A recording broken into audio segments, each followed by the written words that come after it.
Grève des transports aujourd'hui au Mans, le service minimum promis n'a pas été assuré. L'opération Tranquillité Vacances s'étend à l'ensemble de l'année. Et enfin, rencontre avec Liliane Plouzeau, ancienne comptable reconvertie en marionnettiste. Personne ne sort du dépôt. Depuis ce matin, bus et trams ne circulent pas. Un préavis de grève avait été déposé par une intersyndicale CGT, Sud, CFDT et UNSA. La CETRAM avait pourtant prévu un service minimum avec des fréquences égales au dimanche. Les grévistes en ont décidé autrement. Ce matin à 4 h, on arrive, il y a déjà les huissiers, donc voilà quoi. Ça nous a un petit peu braqué, quoi, on va dire. D'après les syndicats, le mouvement est suivi à près de 75% avec des services entiers en grève, comme la maintenance bus, l'agence et le centre relations clientèle.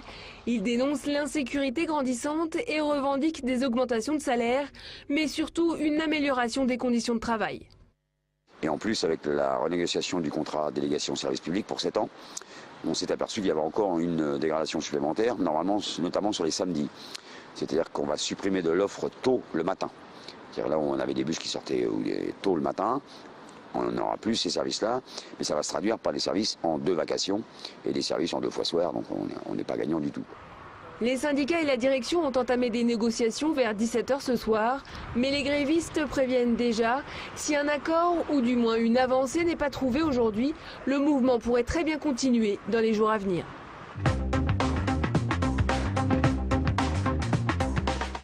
J-97, le 1er juin, France Bleu Maine émettra en Sarthe. Mais déjà, la radio a posé ses valises dans le département avec son site internet.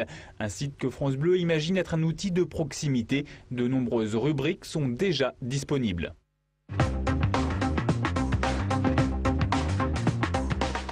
L'opération Tranquillité Vacances, c'est la possibilité de faire surveiller son domicile par les forces de l'ordre durant son absence.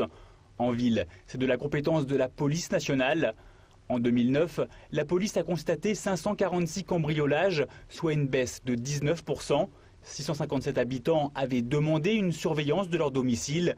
Aucun n'a été cambriolé. Encouragé par ces résultats, l'opération est élargie.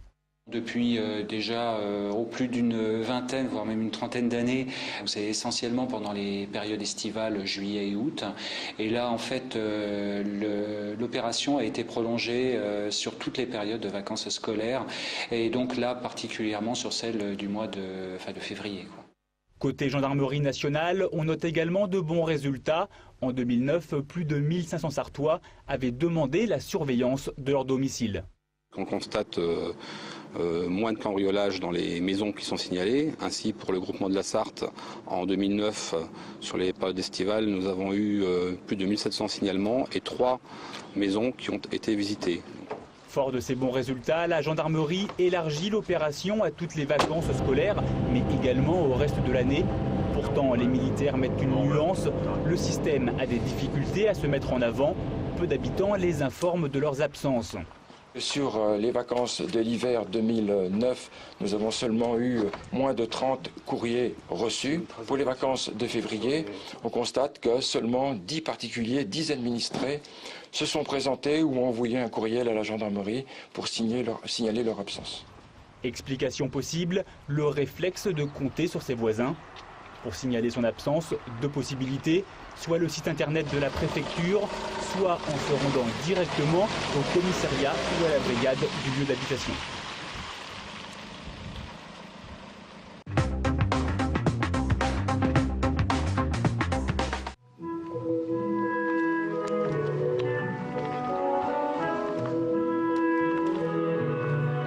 Quoiqu'un peu hésitante, la démarche est quasi humaine.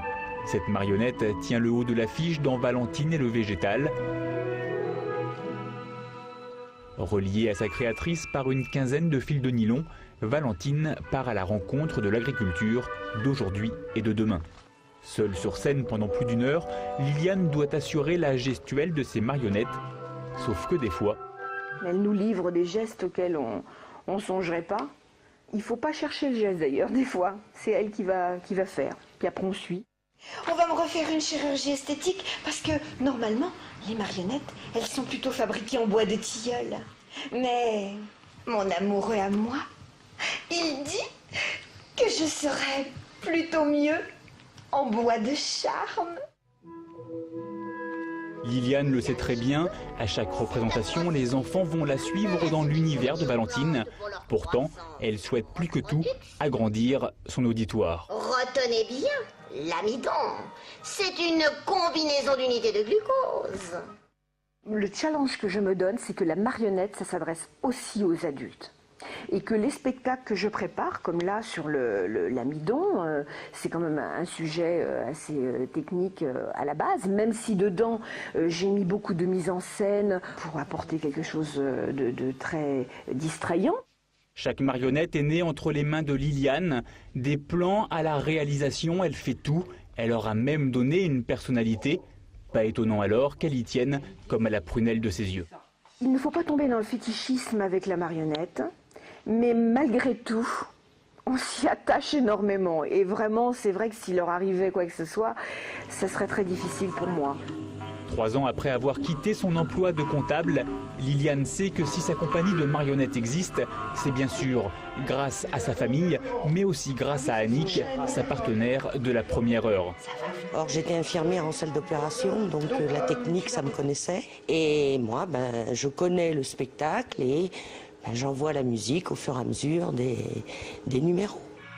Désormais, Liliane espère une reconnaissance de ses pairs et pourquoi pas devenir une référence dans le monde de la marionnette.